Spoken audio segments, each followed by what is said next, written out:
My name is Mark Parliament. I'm a Senior Technical Trainer for Lennox Learning Solutions. Today we're going to talk about the HRV and an ERV.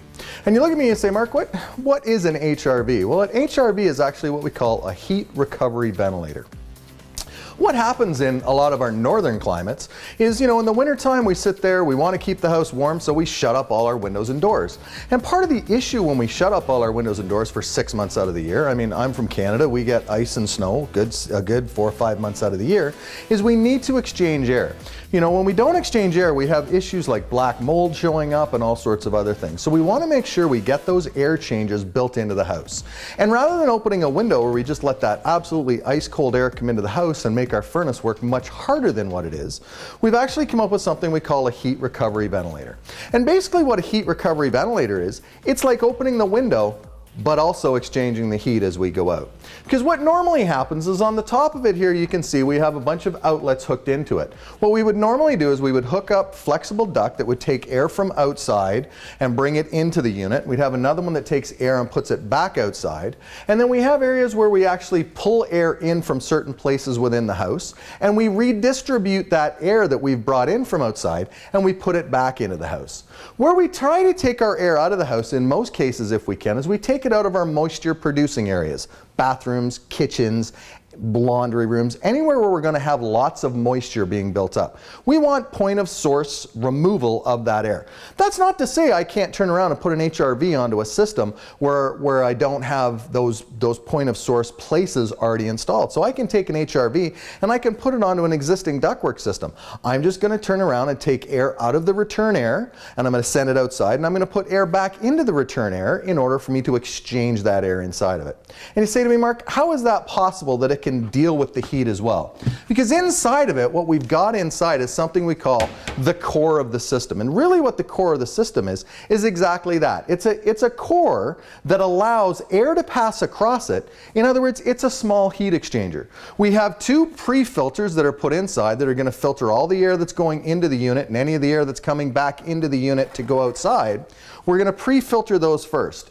But what we have inside the unit is what we call the actual core itself. And as you can see as I slide this core out, really what the core is, it's just two separate passageways that allows air to pass back and forth, to touch these plates and actually exchange the heat that's into that air. Because the air that I'm putting outside in the wintertime, we've already heated that with our gas furnace. Well, I don't want to just waste that heat. So by taking the cold air and passing it across the same channel as the warm air, I can exchange the heat that I've already heated into the house and actually warm the air that's coming in back inside.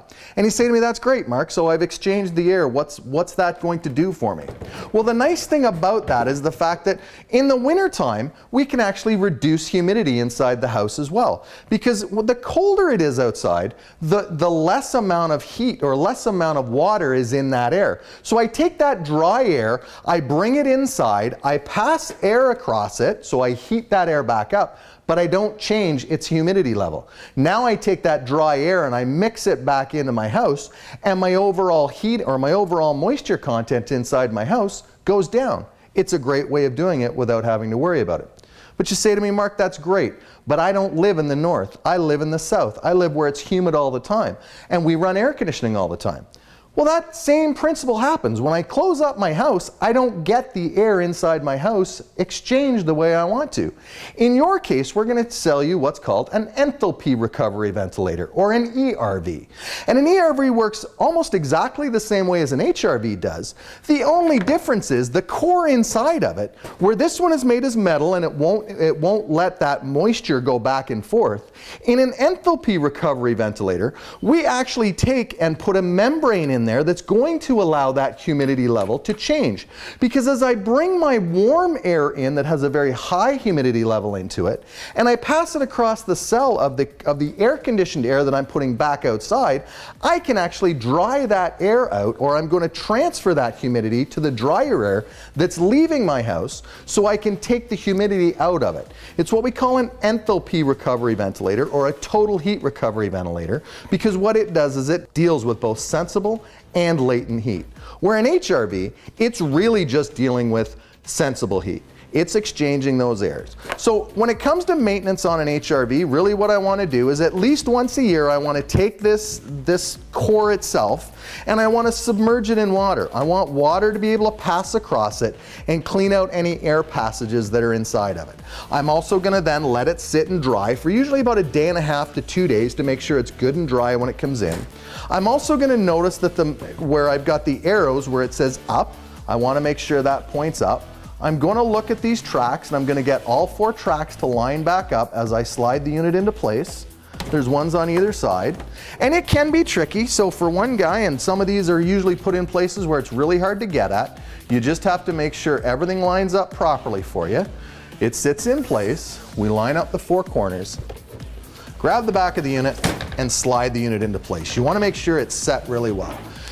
The other thing we want to do is take these pre-filters, you're going to wash them out in cold water, make sure they're good and dry, make sure everything's taken care of them. You're going to take them and you're going to set them back in place as well.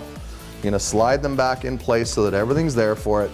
Once that's all in place, you're going to take your door, you're going to close your door back up, and you're going to lock it in place. The other thing you've got to remember about an HRV or an ERV is the fact that there is times where we are going to see water come out of it. So into the bottom of the HRV, you're going to notice there's going to be some holes in the bottom that you're going to have to put some drain lines into. You are going to want to hook those drain lines up and take them to a point where we can get rid of that water.